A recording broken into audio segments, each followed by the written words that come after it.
salut aux terres hospitalières, où le malheur trouva protection, d'un peuple libre arborant la bannière.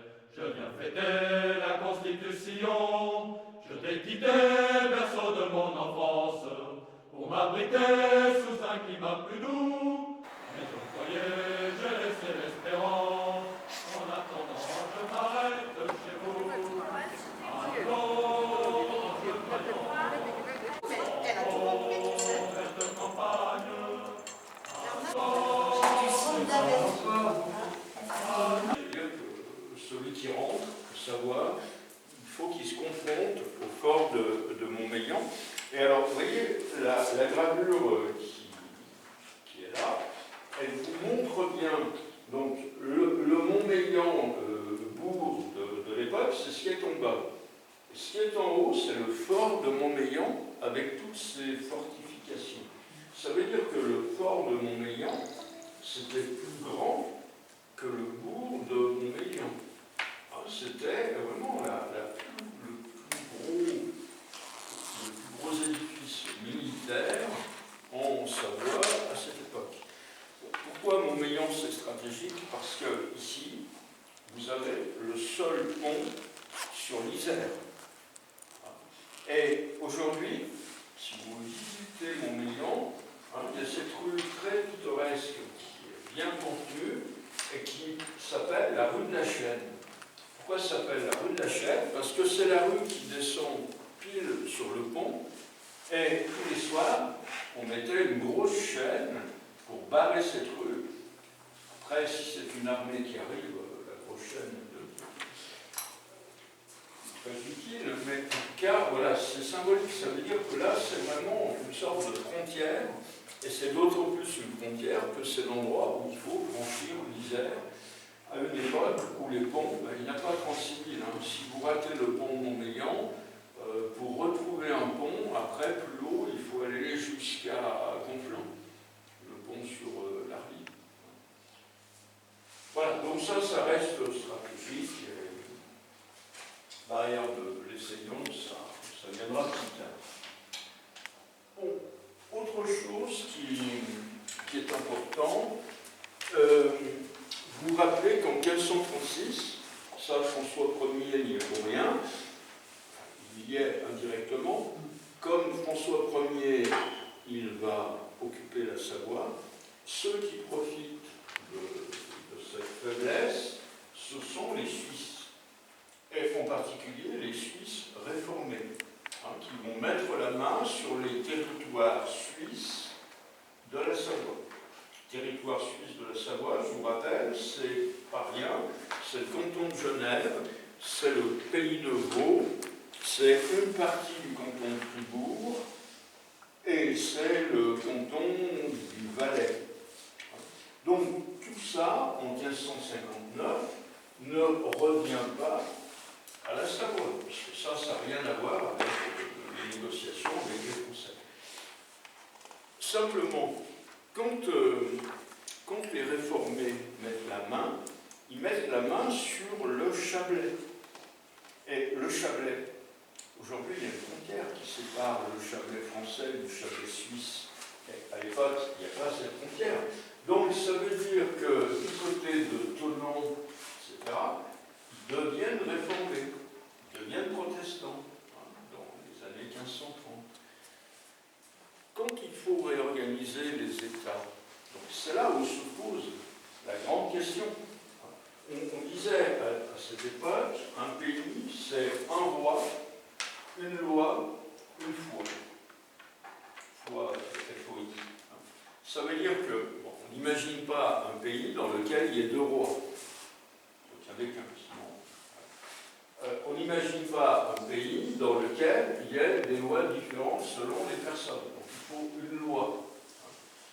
Et on n'imaginait pas à cette époque que dans un pays, il puisse y avoir deux religions qui cohabitent. Et la religion, c'était quelle religion? Celle qui avait le droit de citer, c'était la religion du roi. Ici on a un duc, mais c'est pareil. Donc, ça veut dire quoi? Ça veut dire que le Chablais, qu'on appelle le Chablais français aujourd'hui, la côte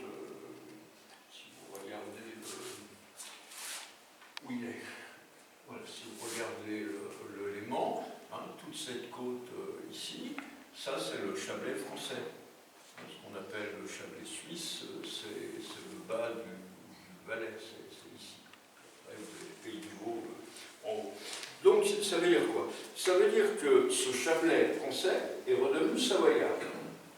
Est-ce qu'il peut y avoir des protestants, des réformés, qui habitent en Savoie? Question posée. Alors, celui qui va devoir trancher, c'est pas Emmanuel Philibert, parce que Emmanuel Philibert, il meurt en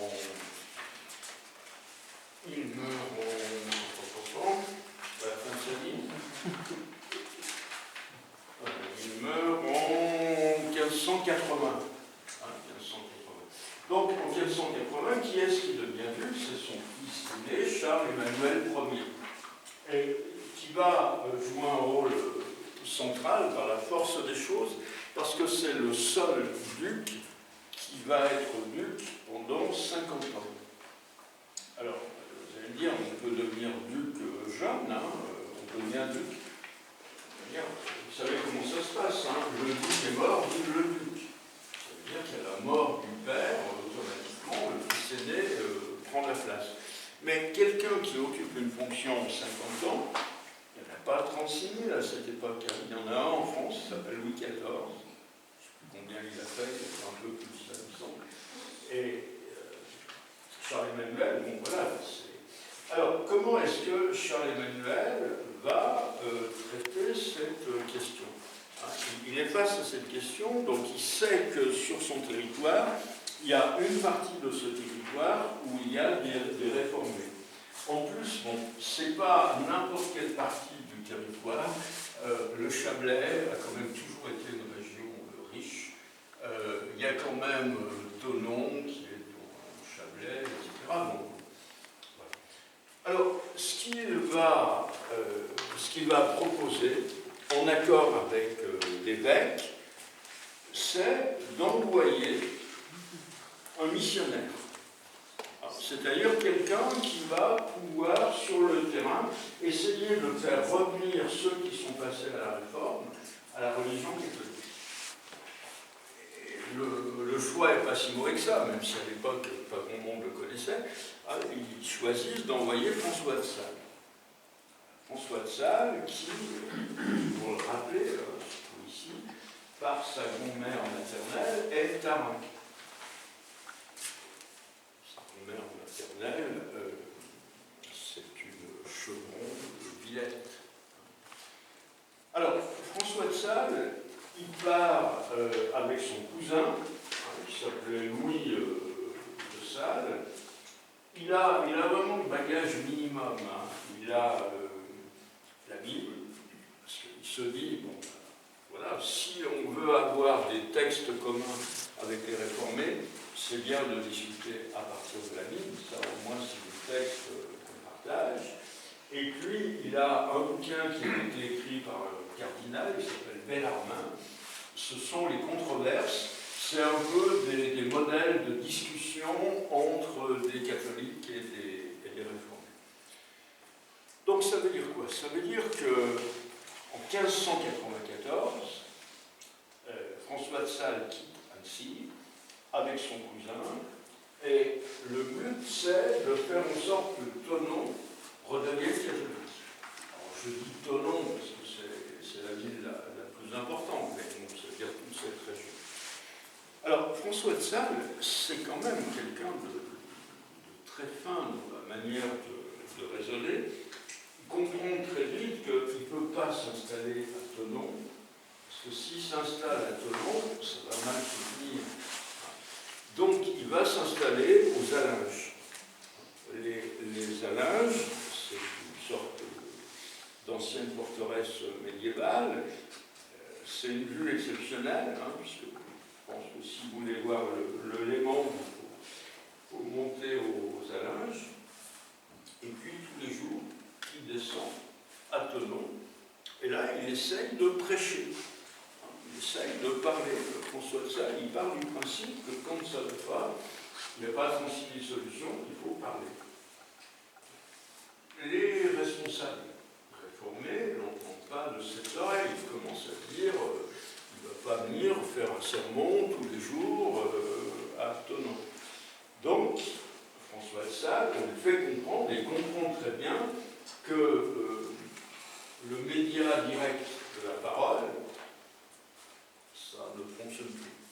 Donc c'est là où il va inventer une chose, et c'est assez extraordinaire, il va se dire, ben, si ce que j'ai envie de dire aux gens, plutôt je ne peux pas le dire, donc je vais l'écrire. Je vais l'écrire, et il invente la photocopie, avec la photocopie manuelle, hein, c'est-à-dire qu'il fait des sermons très brefs. C'est ce qu'on devrait expliquer à tout curé, hein, qu'un sermon, ça peut tenir sur une page, parce que c'est plus facile à recopier. Et qu'est-ce qu'il fait? Il se balade dans le monde et il punaise ses sermons à des endroits un peu stratégiques de monde. Et c'est pour ça d'ailleurs que l'Église, bien plus tard, elle dira, François de Sales, on va en faire le saint patron, non seulement des écrivains, mais surtout des journalistes.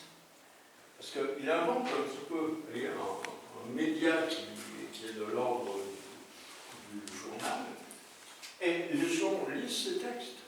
Ils les lisent d'autant plus que c'est des textes qui sont courts, qui partent du principe qu'un texte, il a d'intérêt que s'il est compréhensible, donc c'est la moindre des choses.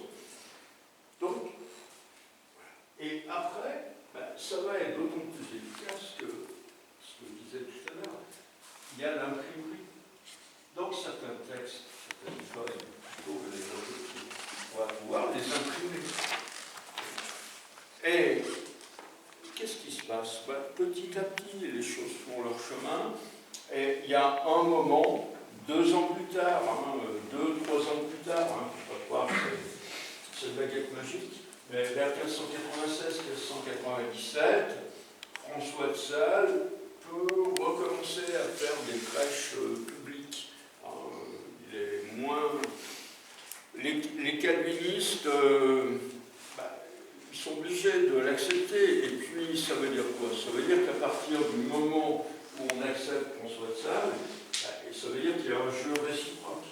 Si François de Sales prêche, les pasteurs vont prêcher, et on arrive petit à petit, vous voyez, à une sorte de dialogue.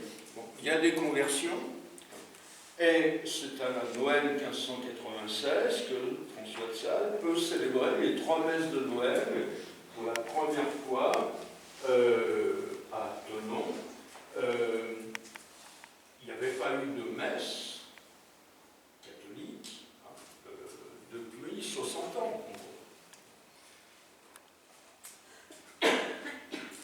L'année suivante, c'est Charles-Emmanuel qui va l'autoriser à rétablir un culte catholique à Thonon. Et puis, il y a quelque chose qui est très beau, c'est que, vous savez, à Genève, il y a ce mur sur lequel il y a Calvin, il y a Luther, etc. Et il y a un personnage qui est peut-être moins connu, qui est Théodore de Bèze, mais qui a été un pilier aussi de la Réforme. Ils vont se rencontrer avec François de Sales. Aucun ne va convertir l'autre. Mais c'est des gens qui sont rentrés dans un dialogue et il y a une sorte de respect qui est né entre eux. Et dans cette démarche, ce n'est pas si évident, mais le pape va soutenir François de Sales. Un prêtre qui discute avec un pasteur, fin XVIe siècle, c'est pas... Il y en a certains, on aurait pu leur dire maintenant, tu arrêtes, sinon, voilà, c'est... finira comme Jeanne d'Arc, un jour ou l'autre. Bon, donc, a priori, la mission de François de Sales, c'est une mission qui est réussie. C'est une mission qui est réussie. Ça veut dire qu'il y a des conversions, ça veut dire qu'on a pu rétablir un culte catholique, mais ça veut dire qu'il reste des réformés. Donc la question, elle reste. Est-ce que ça veut dire que Thonon va devenir une ville dans laquelle il y a des églises et des temples? Là, celui qui va siffler la fin de la partie, et c'est là où on nous présente toujours la mission de Saint François de Sales comme un truc religieux. Non, c'est pas un truc religieux, c'est un truc politique. C'est un truc politique, pourquoi? Parce que qui a envoyé François de Sales via l'évêque? Qui l'a envoyé? C'est le duc. Et qui qui va dire maintenant on arrête de jouer? C'est le duc. Alors comment ça va se passer? En 1598, il y a une grande cérémonie à Thonon. Il y a un légat du pape, c'est-à-dire un cardinal qui représente le pape, qui est d'ailleurs un Médicis qui est venu. Il y a Charles Emmanuel, et dans l'église des Augustins de Thonon, on fait cette grande cérémonie. Qu'est-ce qui se passe ensuite? Eh bien, le duc de Savoie va dire, bon, maintenant, on arrête tout. Maintenant, on est revenu dans des principes qui doivent gouverner les États. Un roi, une loi, une foi. Donc ça veut dire que les réformés qui restent, cette fois, il faut qu'ils dégagent. Ils n'ont pas voulu se convertir. Force à la loi. Donc, soit on va les expulser, s'ils ne veulent pas partir d'eux-mêmes, et s'ils font de la résistance, on va les éliminer. Donc, vous voyez, c'est vraiment le contraste entre François de Sales, qui fait une démarche sur plusieurs années, qui est une démarche de dialogue, qui essaye de dire on n'a pas tous les mêmes bases, mais ça n'empêche pas de discuter, avec le retour du politique. Et donc, là, très rapidement, vous voyez, je vous ai listé 3 mesures qui vont être prises: confiscation et destruction des livres protestants. Peu importe quels sont les bouquins, mais quand on commence à détruire les bouquins, en général, ça va très bien. Expulsion des ministres calvinistes, c'est-à-dire des pasteurs, avec interdiction d'exercer toute charge publique. Et puis ceux qui persistent, on leur laisse une alternative, c'est soit de se convertir, soit de partir en exil, avec un délai très bref, qui est un délai de 3 jours. Donc, voilà, le contraste, c'est ça. Alors, le Chablais redevient catholique, mais à ce moment-là, il redevient catholique parce qu'il n'y a plus de protestants. Donc, François de Sales s'était placé sur un terrain qui est un terrain religieux, un terrain qui est un terrain de dialogue, et Charles-Emmanuel Ier, lui, se place sur le terrain politique de son époque. Et ça veut dire qu'on n'est pas mûr pour la laïcité. Parce que la laïcité, on peut la définir de multiples manières, mais une des manières de la définir, c'est que dans le même État, il peut y avoir des religions ou pas de religions qui cohabitent. Là, XVIIe siècle, enfin le XVIe, on a ce principe que si le roi est catholique, si le duc est catholique en l'occurrence, il faut que tout le monde soit catholique. Voilà. Sinon, on fait le ménage et on lâche les CRS de l'époque. Alors, une autre conséquence, mais on revient un petit peu en arrière. Jusqu'en 1536, l'évêque était à Genève. Genève, on dit que c'est devenu la Rome protestante. Donc ça veut dire qu'un évêque à Genève devient persona non grata. Et donc ça veut dire que l'évêque de Genève, il est obligé de venir se réfugier quelque part, sur un terrain qui est un terrain catholique. Alors, ça explique pourquoi les évêques de Genève vont venir habiter Annecy. Si vous avez le disque dur qui fonctionne bien, vous vous souvenez qu'au tout début de l'histoire, au XIe siècle, le comte de Genève avait été obligé de s'exiler. Et le comte de Genève, il finit, après être passé par le roi Furcon, il va construire son château à Annecy. C'est le château qui domine Annecy. Donc, vous voyez, le pouvoir civil a quitté Genève pour venir à Annecy. Maintenant, c'est l'évêque qui quitte Genève pour venir à Annecy. Et quand François de Sales deviendra évêque, quelques années plus tard, son titre, ce sera évêque de Genève. Et après, on met un sous-titre, en résidence à Annecy. Puis après, parce que le temps passe, il y a un moment où on dira évêque de Genève, trait d'union, Annecy. Jusqu'au moment où on dira c'est l'évêque d'Annecy. Mais, encore une fois, il n'y avait pas d'évêché à Annecy, c'est parce que Genève est devenue protestante que Annecy a accueilli l'évêque. Et vous voyez, la cathédrale d'Annecy, au début, c'était une église conventuelle, hein, c'est-à-dire c'est une église qui était construite pour les Célestins, qui sont des religieux. Ensuite, il y a des cordeliers qui s'y sont installés, donc des cordeliers comme un moutier. Et cette église, c'est celle qui va devenir la cathédrale à Annecy. S'il y a l'évêque qui habite, il faut bien qu'il y ait une cathédrale. Bon, alors maintenant, Emmanuel Philibert. Non, pas Emmanuel Philibert. Charles Emmanuel.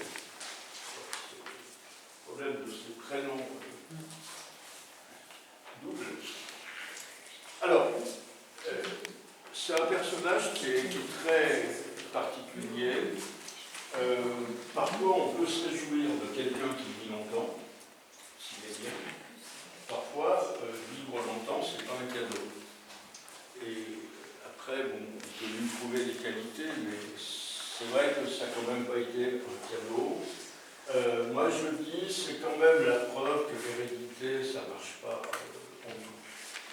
Autant son père, Emmanuel Philibert, a été un fin diplomate, a été un vrai capitaine, autant le fils, il va se lancer dans des choses assez hasardeuses.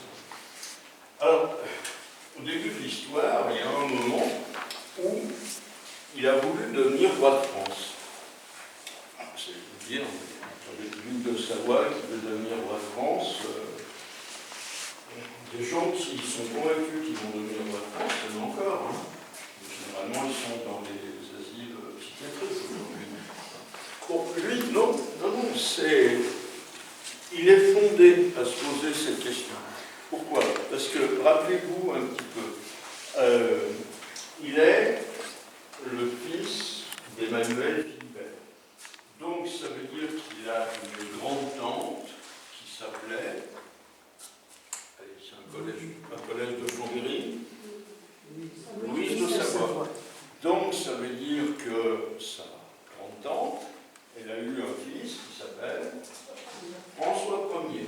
Donc, ça veut dire qu'il a une parenté avec François Ier. Et dans les petites notes en tout petit au bas du traité après la victoire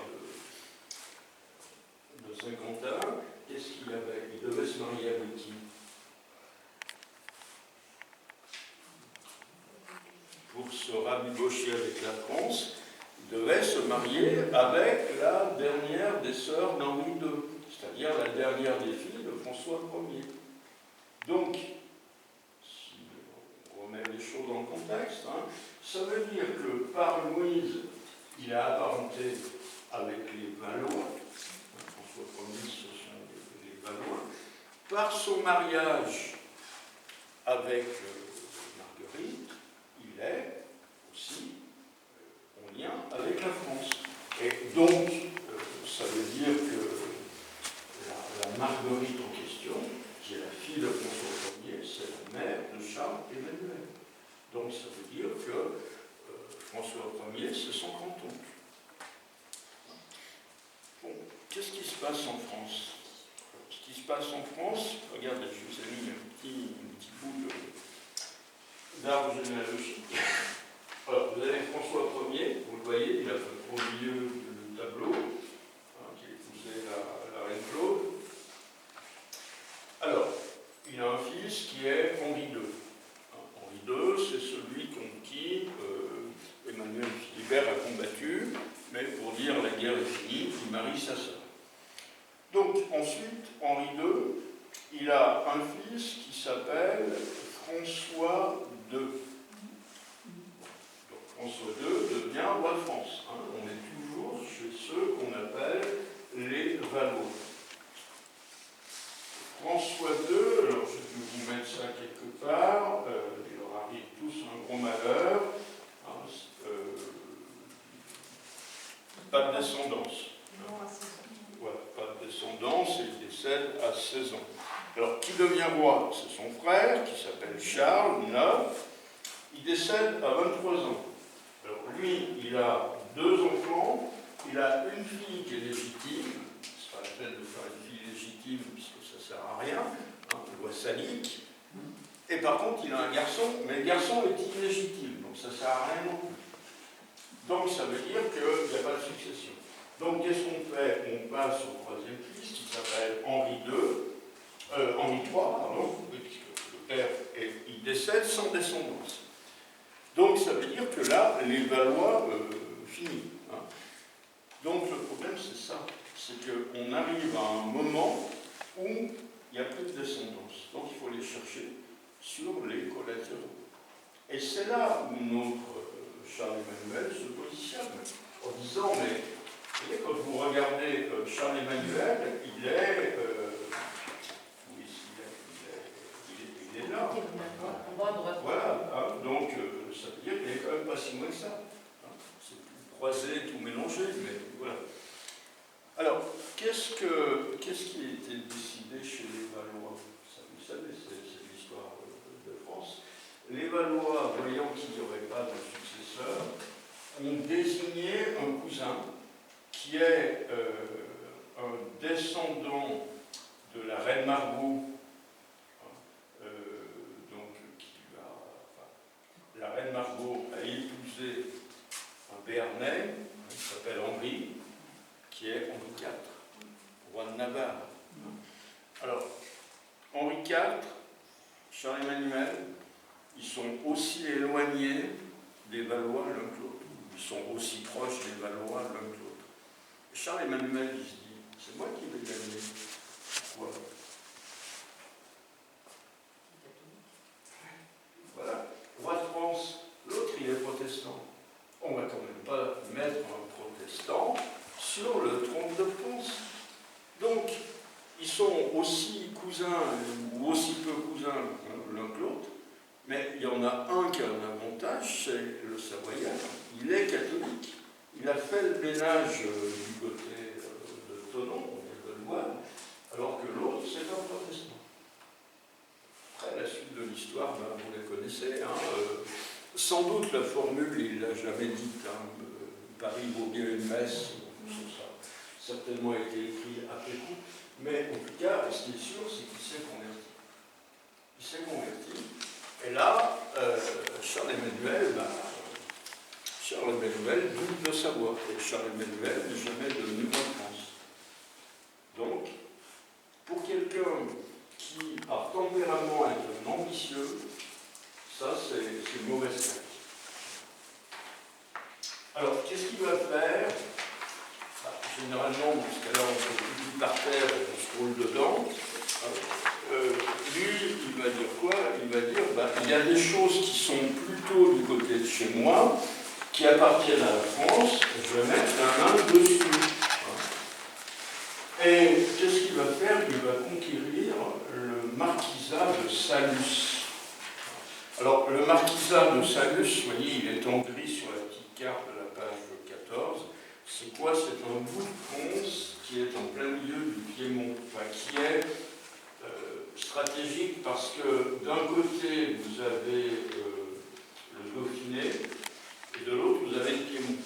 Alors, il n'y a pas plus de raison que ce soit français que savoyard. En tout cas, il met la main dessus. Et il peut le faire pourquoi? Parce qu'il profite que la France est un peu affaiblie, les guerres de religion, etc. Le problème, c'est que c'est quelqu'un qui... Vous savez, il y a des gens comme ça qui ont du mal, quand ils ont quelque chose à dire, c'est déjà pas mal. Donc lui, qu'est-ce qu'il va dire? Il va dire, bon, allez, je vais essayer de reconquérir Genève. Il y a eu Thonon, pourquoi pas Genève. Après deux, il va dire, ce qui est quand même intéressant, si on est Genève, on est ici. Donc moi, ce qui m'intéresserait, c'est le pays du Beau. Donc en gros, il a l'ambition de retrouver la Suisse savoyarde. Bon, ça, les Français, c'est pas leur problème, mais après, il va dire quoi? Il va dire, ce serait pas mal si je pouvais avoir le Dauphiné. Et puis, une fois que vous avez le Dauphiné, il faut aller jusqu'au bout de votre folie, il va dire, ce serait pas mal si j'avais la Provence. Comme ça, vous allez du du nord au sud jusqu'à la Méditerranée. Vous avez tout le Piémont d'un côté, jusqu'à la Méditerranée, après vous allez compter Nice, et Dauphiné plus Provence. Pourquoi pas, après vous pouvez ambitionner quelque chose, c'est Lyon. Sauf que, en face de lui, il a Henri IV. Et Henri IV, il n'entend pas de cette oreille. Henri IV, il va réagir. Il va réagir très violemment. Donc, ça veut dire qu'en 1600, seconde invasion française.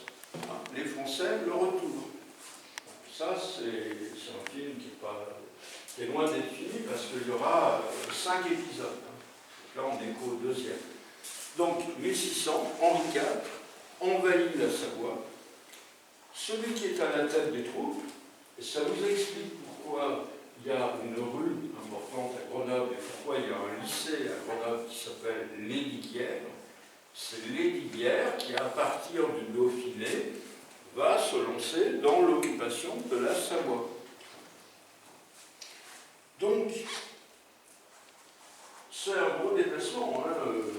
Henri IV est présent, Sully est présent, Sully, le ministre de Henri IV. Ils vont assiéger Chambéry, ils vont prendre la citadelle de Montmélian. C'est là où on va se rendre compte d'une chose, c'est que toutes ces places fortes, elles ont été construites à un moment où l'artillerie n'est pas ce qu'elle est devenue. Une place forte dans une guerre médiévale, c'est imprenable. Mais à partir du moment où vous avez une artillerie qui devient une artillerie moderne, tout tombe. Donc ça veut dire qu'il prend Montmélian. Après, vous remontez les vallées. Chez nous, ils vont prendre Conflans. Le château de Briançon, ils vont faire un truc formidable. Le château de Briançon, ils vont le prendre par le haut.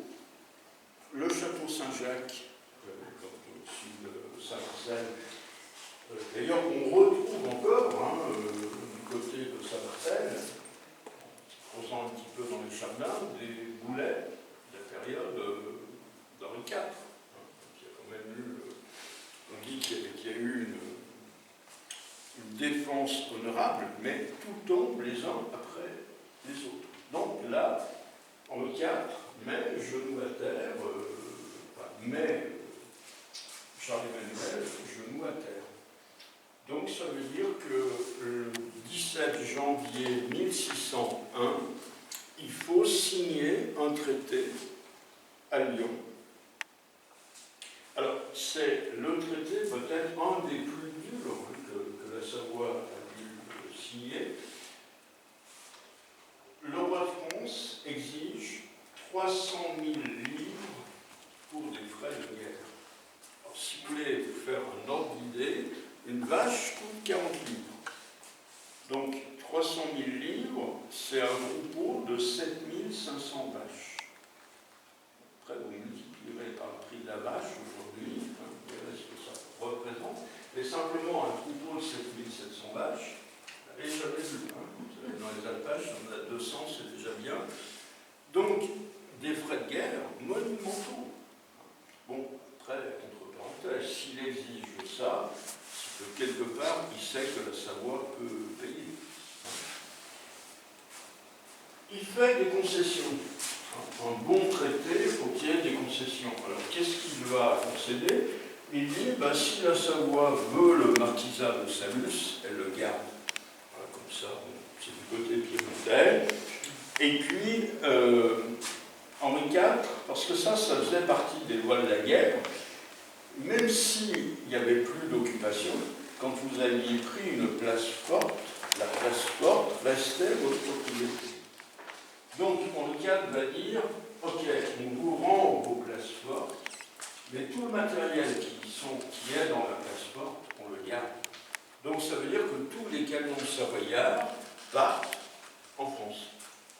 La France, la Savoie, est démilitarisée quelque part. Il va falloir reconstituer tout l'arsenal. Et par contre, je le mets en rouge, parce que c'est ça qui est le tournant essentiel, la France annexe définitivement la Bresse, le Bugey, le comté de Gex,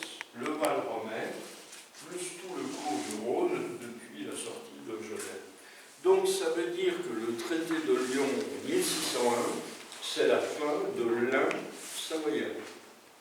La liste là, Bugey, Comté de Gex, Bresse, Valromey, c'est quoi? C'est tous les pays de lin qui, depuis le début de l'histoire, quasiment depuis le XIe siècle pour certains, faisaient partie de la Savoie. Donc ça veut dire qu'en 1601, la Savoie, c'est quoi?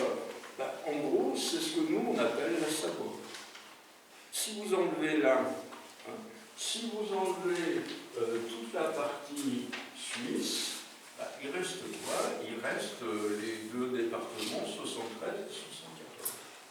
Et ça, les gens en ont vraiment voulu à Charles-Emmanuel. Parce que qu'est-ce qu'on lui a dit? On lui a dit, il a osé échanger quelques paysans piémontais contre la noblesse des pays de l'Ain.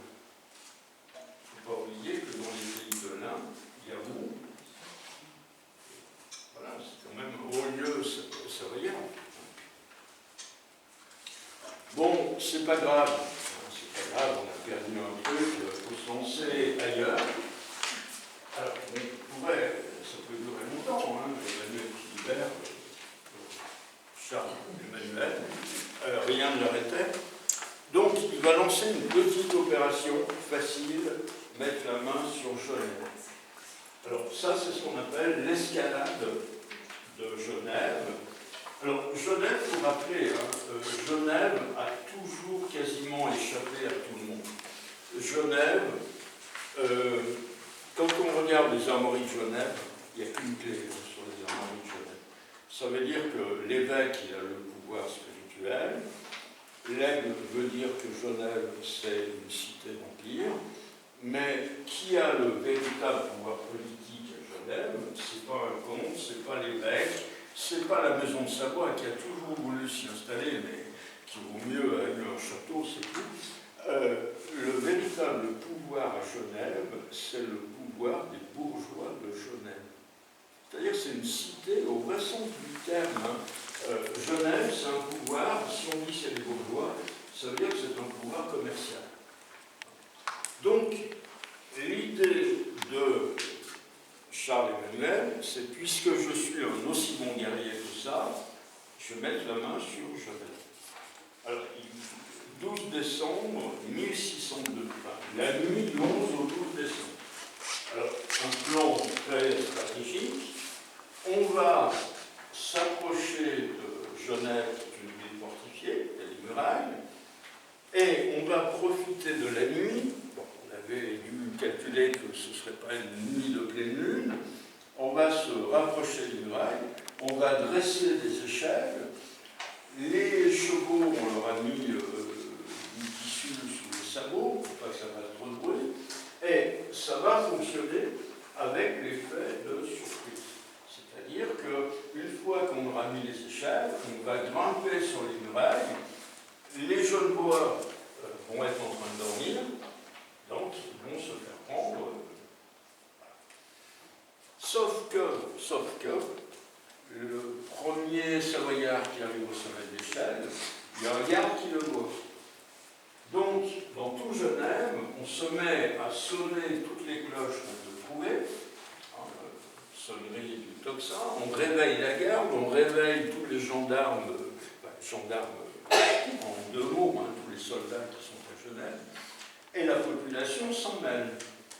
Et ce qui montre, et ça c'est une opération, si ça ne réussit pas dans la minute, c'est foiré complètement. Et ce qui montre que c'est un fiasco, c'est qu'on a retenu une chose, c'est qu'il y a une brave ménagère de Genève qui s'appelle Catherine Chénel. Et Catherine Chénel, elle est en train de... Elle a un bron sur le fourneau. Qu'est-ce qu'elle fait? Elle prend le bron, elle balance sa marmite sur la tête d'un soldat savoyard. Et le Dauphiné, le lendemain, n'a retenu que ça. La marmite de la mère Chénel, on l'appelle la mère royaume, pour dire Genève s'est défendue par elle-même. Et Genève n'a même pas eu besoin du secours d'une armée étrangère, mais c'est les gens de Genève qui ont repoussé les Savoyards. Et vous voyez sur la gravure, qui est certainement une montée, mais toutes les échelles tombent à la renverse. Et alors en plus, il y a eu une fake news monumentale, hein, parce que c'était tellement facile que Charles-Emmanuel n'était pas sur place.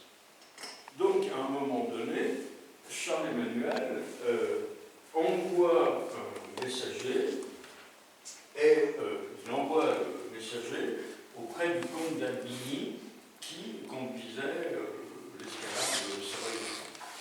Le comte d'Albigny n'était pas sous les remparts, il était sur les arrière-lignes. Donc la question du messager, c'est où est-ce qu'on en est par rapport à Genève. Donc Albigny, il a vu quoi? Il a vu les soldats partir. Donc il dit au messager, c'est bien engagé. Quand ça arrive aux oreilles de Charles-Emmanuel, c'est bien engagé, ça veut dire on a pris Genève. Qu'est-ce qu'il fait? Eh bien, il se dépêche d'envoyer via des cavaliers, via des pigeons voyageurs, il se dépêche d'envoyer la nouvelle dans toutes les cours d'Europe. Genève vient d'être prise par le duc de Savoie. Je vais vous dire qu'ils se sont barrés hein, quand ils ont su le résultat.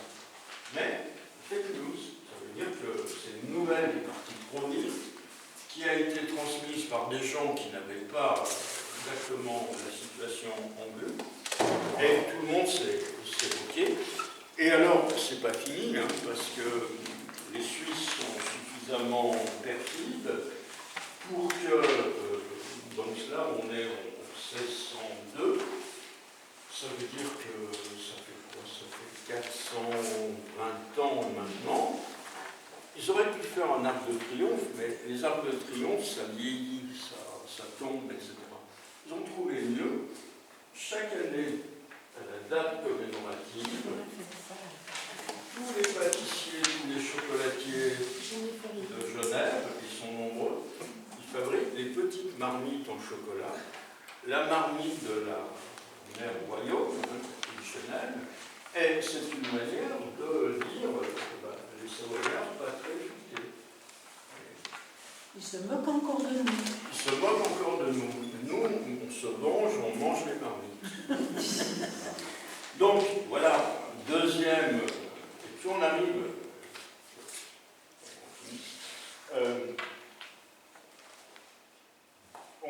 à troisième et dernier épisode. Il a été, alors, oui, termine quand même Genève, 21 juillet 1603, il faut signer un traité. Il s'appelle le traité de Saint-Julien. Et là aussi, bon, il faut bien se rendre compte, hein, c'est un duc qui signe contre une cité.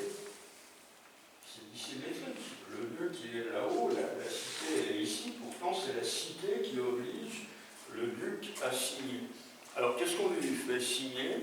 Interdiction pour la Savoie de bâtir des forteresses à moins de 4 lieues de Genève. 4 lieues, ça fait 20 km.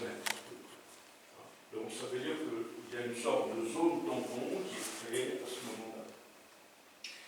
Obligation de respecter, et ça on n'est toujours pas sorti, obligation de respecter pour les Genevois le droit de travailler des deux côtés de la frontière. Ça veut dire qu'ils travaillent à Genève, mais s'ils ont envie de venir travailler dans le Chablais, ils viennent travailler dans le Chablais. Et puis, liberté de circulation dans tous les États de Savoie, tant pour les personnes que pour les marchandises. Et ça, c'est ce qui explique pourquoi, vous voyez, depuis la vallée de l'Arve, vous allez avoir une industrie qui va travailler pour Genève, c'est l'industrie du décolletage. Genève, c'est la capitale de l'horlogerie, on a besoin de pièces, donc les pièces circulent librement. Et vous savez, en 1860, le fameux bulletin Oui, zone, ça veut dire quoi? Ça veut dire que les gens de la Haute-Savoie, ils ont dit oui, on veut bien devenir français, à la condition qu'on reste suisse. C'est un petit peu ça. Hein. La zone, c'est quoi? C'est une zone de libre circulation des marchandises. Donc, vous voyez comment le traité de Saint-Julien, il a des conséquences assez lointaines. Bon,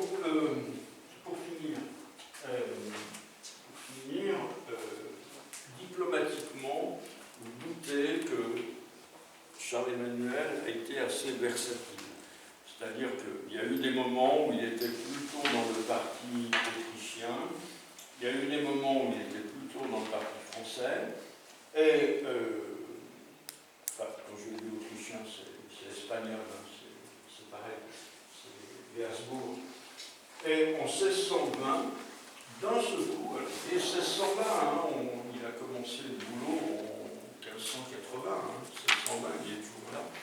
D'un seul coup, il rompt l'alliance avec la France et il s'affiche dans le parti qui est le parti des Espagnols, des Autrichiens. Réaction de Louis XIII. Louis IV est mort, c'est son fils, Louis XIII. Immédiate, Louis XIII, il aide une armée, il est accompagné par Richelieu, et c'est la troisième occupation française de la Savoie. Première 1536, deuxième 1600, troisième 1730. 1630.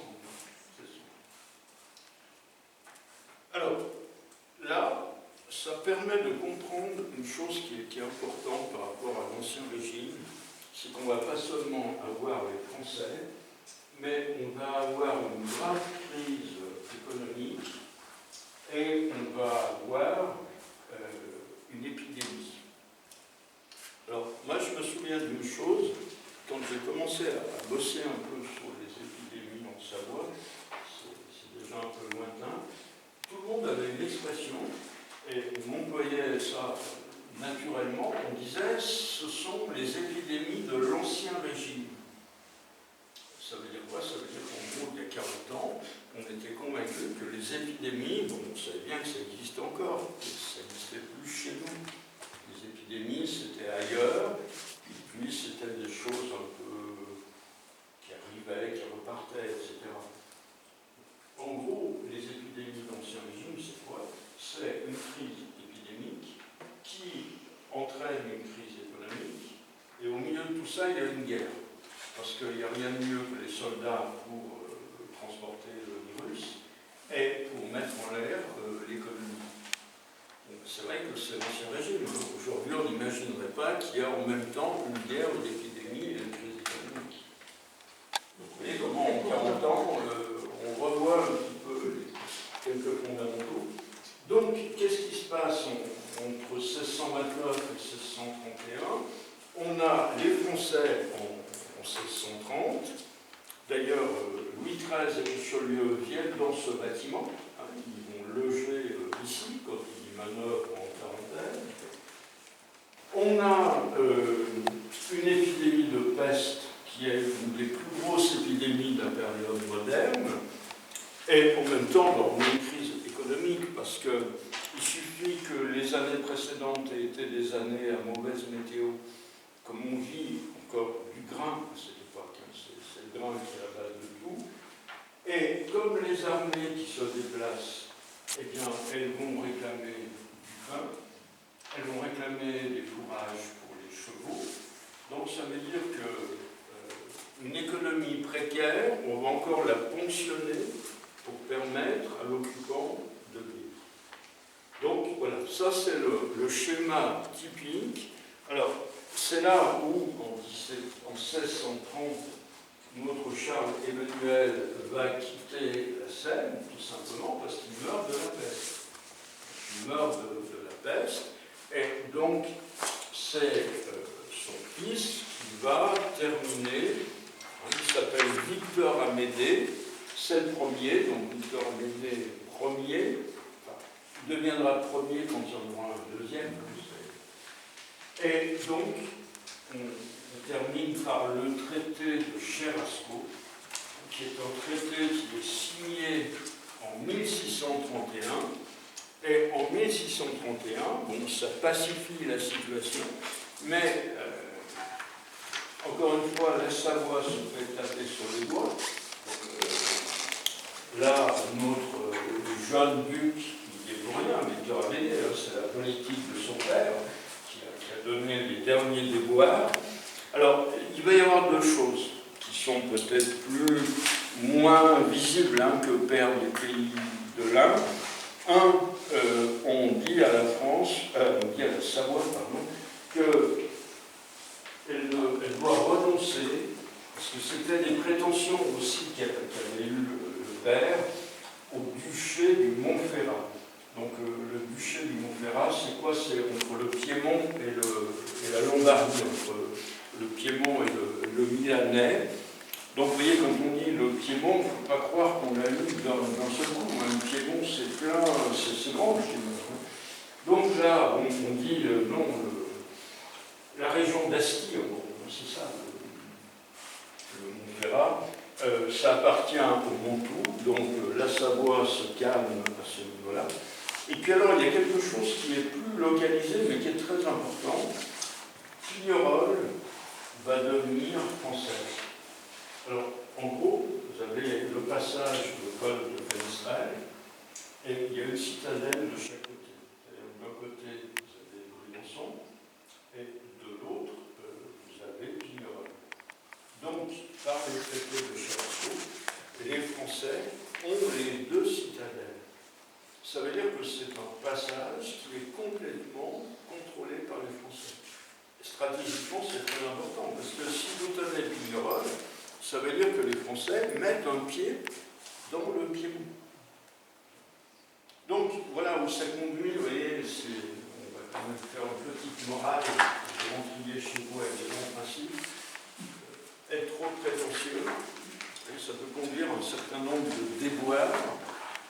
Et notre Charles Emmanuel, il s'est ridiculisé à Genève, il n'a pas été roi de France, et il a subi 2 invasions françaises.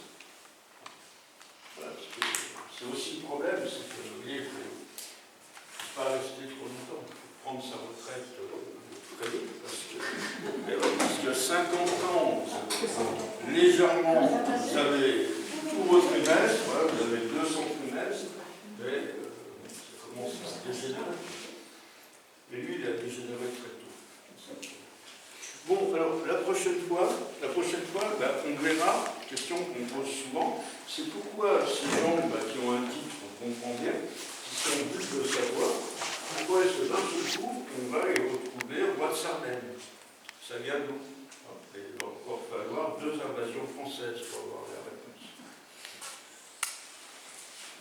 Voilà. Merci. Merci bien. Merci. En m'excusant d'avoir été long.